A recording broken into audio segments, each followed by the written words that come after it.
ஆனால் பெண்களை பொறுத்த வரைக்கும் பெண்கள் வந்து நிறைய சிரமப்பட்டு தான் நான் பார்த்துருக்கேன். நிறைய அம்மாக்கள் தாய்மார்கள் வந்து அந்த ஸ்டேஜில் வந்து ரொம்ப ஃபேஸ் பண்ணுவாங்க. ஆனால் அதை அவங்க வெளியே சொல்லவும் முடியாது.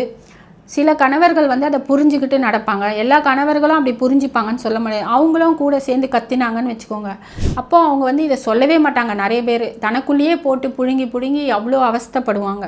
அப்போ அவங்களுக்கு ஹார்ட் ஃப்ளஷ்ன்னு ஒன்று வரும். நைட்டில் வந்து திடீர்னு உடம்பு வந்துட்டு சூடாகி திடீர்னு சில்லுன்னு ஆகிடும், அப்படியே வேர்த்து கொட்டிடும். அதெல்லாம் ரொம்ப அவஸ்தையாக இருக்கும். அந்த மாதிரி அப்போ வந்து கோவம் ஜாஸ்தி தான் வரும்.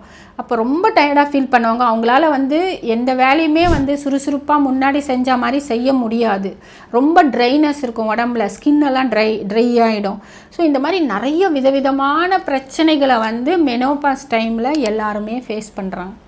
ஸோ அந்த மாதிரி இருக்கிறவங்களுக்கு வந்துட்டு இது வந்து ஹெல்ப் பண்ணுமான்னு கேட்டால் 200% ஹெல்ப் பண்ணும். இந்த மாதிரி எந்த பிரச்சனை வந்தாலும் நீங்கள் கண்டிப்பாக அக்குபஞ்சர் எடுத்து பாருங்கள். ஒரு 2 சிட்டிங் எடுத்து பாருங்கள். கண்டிப்பாக நீங்கள் இதுலேருந்து எல்லாமே சரியாகும். கோபம் குறைஞ்சிடும், நல்ல தூக்கம் வரும், நல்லா ரிலாக்ஸாக இருக்கும், கொஞ்சம் எனர்ஜெட்டிக்காக இருப்பீங்க. ஸோ அதுக்கேற்ற மாதிரி ஃபுட்டு சாப்பிடுங்க, நடங்க, அவ்வளோதான் போதும். இதுக்காக பெருசாக ஒன்றும் எடுக்கவே தேவையில்லை சீரம்.